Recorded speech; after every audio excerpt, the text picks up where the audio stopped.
I have two kids. One is 2 and one is 4. They're both boys. I live in Asheville, North Carolina, and I'm a rock climber. And that's my stats right there. Well, thank you so much. Well, we are going to pull up your slides. And the floor is all yours. Take it away. Awesome. Thank you so much. Well, first of all, I just want to thank you all for having me. This is my first time speaking at something like this, and I'm really, really excited and super humbled that I can lend my voice to this group of amazing women. So thank you.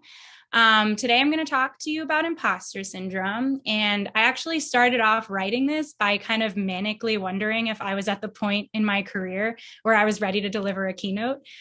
So the immediate irony was not lost on me. I was definitely feeling imposter syndrome. I was feeling that doubt creep in, that feeling like, what can I even offer here for people? And then I remembered who I was and I soldiered on. And I'm really glad I did, because researching imposter syndrome and writing about it really helped me look at my past experiences through a different lens, which helped me and felt really eye-opening, actually. So as I've mentioned earlier, I'm a woman that has spent the majority of my career in the beer industry, and most recently I've moved into tech. So I'm sure you can see that I've had my fair share of experience with the topic of imposter syndrome. Add to that the fact that I'm a mom of 2, and we're talking major identity crisis fodder for me. So you can go ahead to the next slide. So today I'm going to start with a brief definition of imposter syndrome, and then I'd like to challenge us together to reframe this definition. Then I'm going to cite some of my personal experiences and how they fit into this reframed definition, and then we'll draw some conclusions from that. Finally, I'd like to end with some actions that I think we can take in order to help with this issue in the workplace. You can go to the next slide. Okay, so we're going to start here by giving a quick definition that's a little bit more involved than me just telling you about my imposter syndrome with this speech. So imposter syndrome is a psychological pattern in which an individual doubts their skills, talents, or accomplishments and has a persistent internalized fear of being exposed as a fraud. Despite external evidence of their competence, those experiencing this phenomenon remain convinced that they are frauds and do not deserve all that they have achieved. And this is just a Wikipedia definition. So the truth of the matter is this: everyone experiences imposter syndrome at one time or another. The level to which this experience affects each person in their career, however, is a different story. And I think that's a really important point to make. It's important to note that there's a difference between feeling some insecurities when entering a new role or facing a difficult challenge at work, and having those insecurities and anxiety actually inhibit your ability to be able to do your job well. Where I think it begins to become more serious is when this experience affects your ability to be successful in your role, or even your ability to be perceived as successful in your role. So I'd like to take the time today to reframe this experience for everyone in this Zoom, all of you who have felt this anxiety in the workplace, in a way that has actually altered your ability to be successful. So the first step is admitting you have a problem, right? Well, not necessarily. While I think that it's definitely important to be able to identify when imposter syndrome has struck you personally, I'd like to take this a step further. When the leaders in an organization can identify imposter syndrome occurring among their teams due to workplace culture issues, then we need to challenge them to take the first step in fixing it. You can go to the next slide. Imposter syndrome directs our view toward fixing women at work instead of fixing the places where women work. It's so often that in work, you find yourself trying to solve what seems to be on the surface a simple problem. You get the right team in the room that can tackle the issue at hand, and then you all begin to dissect with the ultimate goal of solving the problem. Then what happens? It's bigger than you first realized. It's more complicated. It affects more areas of the organization than you anticipated, and the issue is deeply rooted in something more. This happens to me personally all the time at work when I'm starting a new project. So I wasn't surprised after digging into imposter syndrome that this was going to be a little bit more complicated than I originally thought. Solve imposter syndrome. I'm on it. Simple, right? Not so much.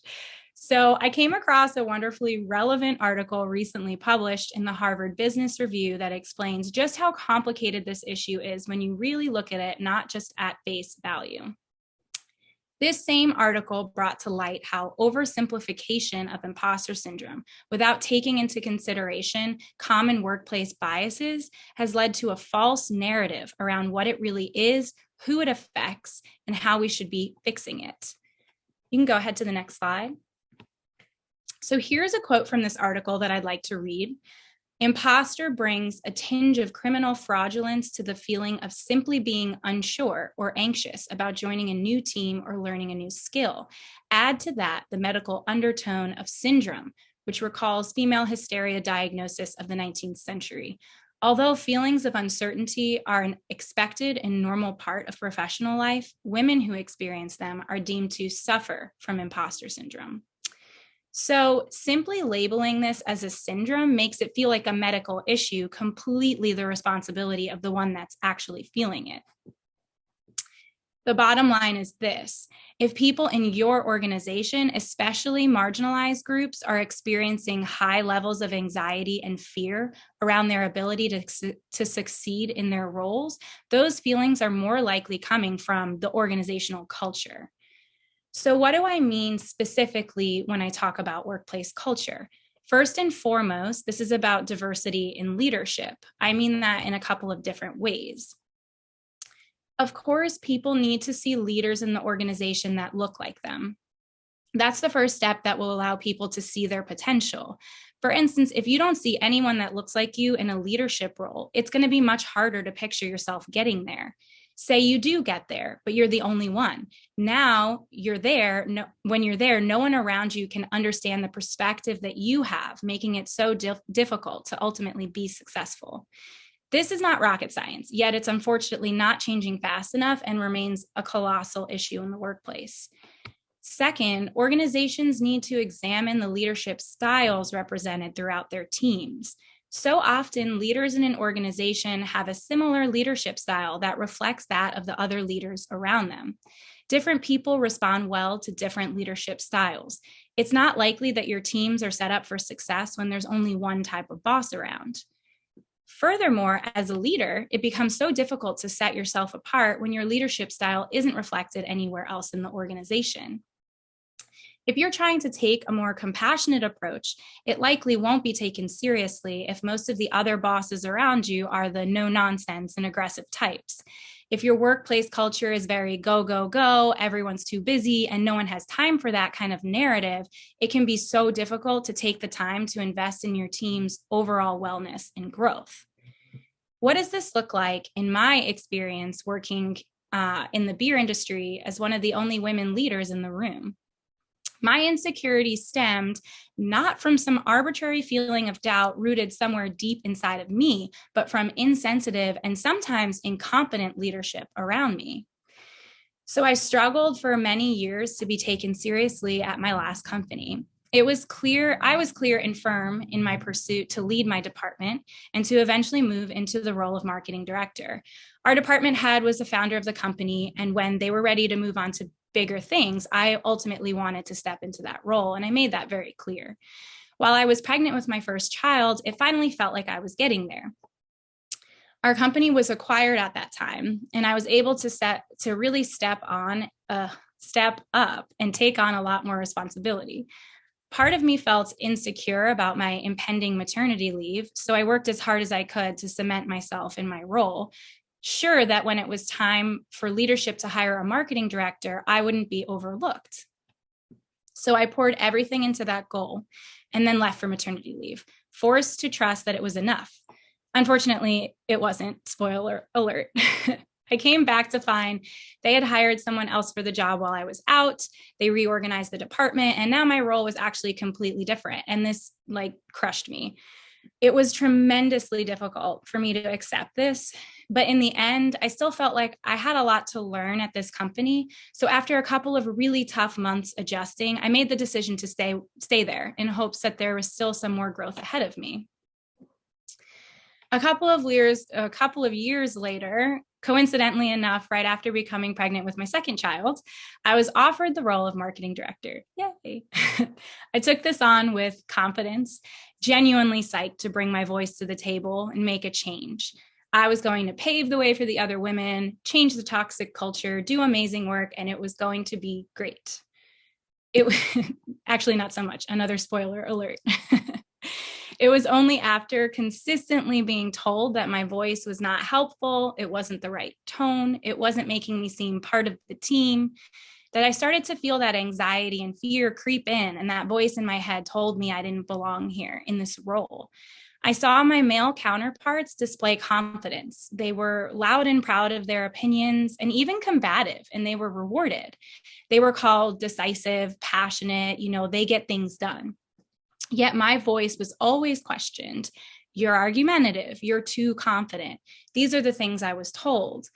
It got to the point where I was putting so much thought and energy into how I was saying something just so that my point might be taken the right way and I might be heard, that I was too emotionally and physically exhausted to make any difference at all. Without the tools, the time, and the support to help my team, I fell victim to the toxic culture around me. And I realized I was never going to be able to be the leader that I wanted to be in this role. There was no time, there was no support, and I was second guessing myself at every turn. So I left. I quit my dream job at a company I was with for 8 years unexpectedly because I really just couldn't take it anymore. I literally in that moment said to my boss, I was like, I think I'm going to be done now. And he was very confused. He's like, what are you talking about? And as I kept talking through it, I'm like, yeah, I'm going to quit. I can't be successful here. Like there's no future here for me where I'm successful and I don't want to be here anymore. So I felt like a failure, like big time. I really felt like I let my team down. I abandoned them. And in the end, I hadn't actually changed a thing. So I think my personal experience is proof that imposter syndrome is caused by external factors controlled by a company culture and leadership problem. Here I was at a company for 8 years in a role that suited my strengths and really was my ultimate goal. I knew everything, all the ins and outs of the way this place worked through the 4 to 5 different roles I had been given there over the years.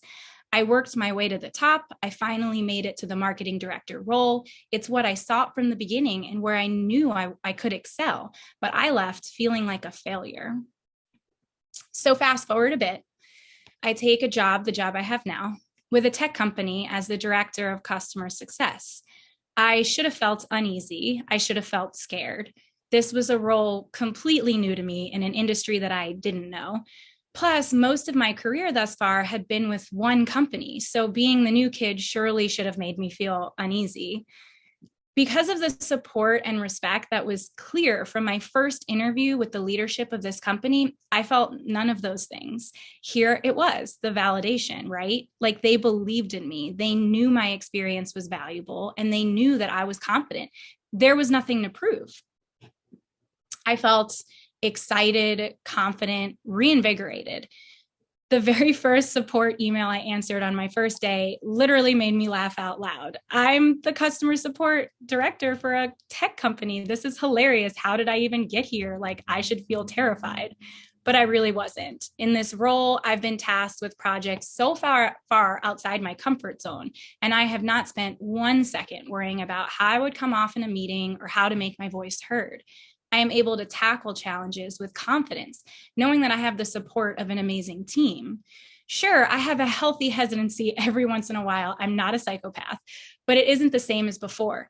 When I was able to eliminate that extra stress and anxiety, the additional time it took to think through how I would say things and all those work politics, it completely opened up a new world of possibilities for me. So what actually changed? The leadership and company culture at my organization. That was it. That change allowed me to realize my potential and harness who I really am in the workplace. I am confident, intelligent, a problem solver, a team player. I am no longer feeling failure. And it wasn't something that I could actually change at my last job, no matter how much I deeply wish I could. You can go ahead to the next slide. So the answer to overcoming imposter syndrome is not to fix individuals, but to create an environment that fosters a number of different leadership styles and where diversity of racial, ethnic, and gender identities is viewed as just as professional as the current model. So what does this all mean? I'm going to try to wrap this all up with some good old-fashioned action items. So you can go to the next slide. So this is the way that we move forward and begin to reframe the idea of imposter syndrome. It's not something to be fixed by the marginalized person in a leadership role who is feeling like they aren't supported. It's not going to be fixed by the person that feels as though they'll never be taken seriously by management, right? First, if you're able, which I realize that many are not, leave the organization that doesn't allow you to reach your potential. Recognize when the situation does not and will not serve you, and strive to find a better fit. It's out there. Don't get stuck. Believe in yourself and don't let the toxic environment trick you into believing that you've actually failed. Second, bottom line, change needs to come from the top. Leaders need to take the time to diversify their ranks. They need to put systems in place that train and empower those leaders to take the time to support their team's mental health and growth. No longer is an excuse that leaders are too busy to manage. The role of managing others is the single most important role in a company, and it should be treated that way. That is why I would like to shout from the rooftops, or at least this little laptop in front of me, to motivate all of you in leadership to really lead and take that seriously. Lead with compassion, lead with empathy, and constantly change your perspective and challenge the perspectives around you to dig in and get to the bottom of those issues. All of those super complicated, way more intense than you thought issues, because that's the only way that we can create change. You can go to the last slide, which just says, thank you. That's all I've got. Well, Alanna, thank you so much for that fantastic presentation. And yes, I always remind, if anybody would like to ask a live question, please raise your hand and I can unmute you. But if not, please keep all those questions coming into the chat. Trying to think. I'm going through all the ones that have come in. I'll start with this one. This says a colleague has imposter syndrome and she micromanages every meeting, even if she isn't the lead of a project. It adds a lot of time to the meetings. What is the best way to put her at ease or manage this?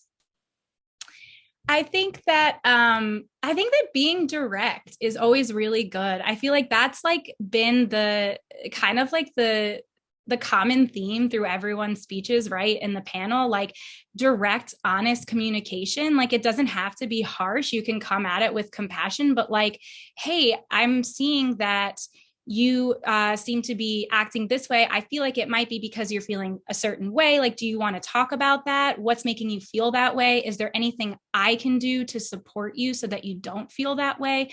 Those are the good questions as far as like making it not feel like an attack and making it feel like you're there for that person to try to help them through.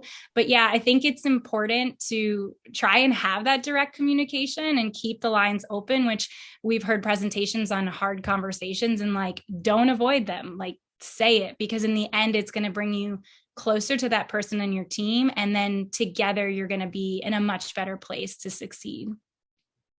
Well, that's wonderful. Thank you. Here's an interesting one. This one says, I work at a private college, yet I don't have a college degree, but I have over 40 years of experience. Although sometimes I feel less than, even though I know what I'm doing and talking about. How do I show that a degree is not the only way to competence? Oh my gosh, I feel this so hard. So I have a hotel and restaurant management degree, and I got really involved, obviously, in marketing and loved it, and really spent most of my career in marketing, right? But I feel like that was something that was always held against me, like the degree part of it, or like the book smart part of marketing. Like, but in reality, for sure, life experience and work experience, I think, exceeds that in every way. And I knew that, but in the end, like I still always felt insecure that I didn't have that degree. So So I totally feel you there. I think that just like a lot of the times that you have that insecurity deep within you, it gives other people that to pull on. So try to be confident in yourself and your experience, and know that your experience is more valuable, and know what you bring to the table, so that it doesn't even give other people that to bring to you, right? It's not even on the table. Like, don't even talk about it. You know what I mean? Like, that's not an insecurity that I feel like should have with 40 years of experience. I mean, point blank. So I think continuing to be confident in yourself and like know that your experience is really important. That's wonderful. Well, I think we'll let this fun question be our last question. Then we'll ask you for some final words of wisdom before we move on to Karen's presentation. This question says, I have imposter syndrome in my personal life. I'm a working mom, but more important, I'm not crafty or have any art skills. So I'm not the perfect Facebook, Pinterest mom. And I'm feeling like I'm more in survival mode. Any tips? Yeah, the Pinterest mom is not the Pinterest mom either. It's all a lie. Don't look at social media for like how you should be a mom. No, seriously, like I think this goes back to like strengths. Okay. So yeah, you might not be crafty, but I'm sure you have like huge strengths to bring to the table in other areas that are actually going to be like, instead of maybe like sitting with your kid and making something, maybe something more important that they're actually going to remember. And, you know, it can really shape them going forward, even more than that one craft. Right. So, and definitely don't compare yourself to people on social media. Don't do it. Don't do it. Well, as we wrap up, do you have any final advice or words of wisdom for all of our listeners today? I think, you know, I'm just super humbled to be here. This was really, really fun. It was a great experience. And I thank you all for listening and hearing my 2 cents. But yeah, I think just listen to each other, right? And talk to each other, because we all have that experience and we all have something to offer. Well, that's wonderful. Well, thank you so much for your time today.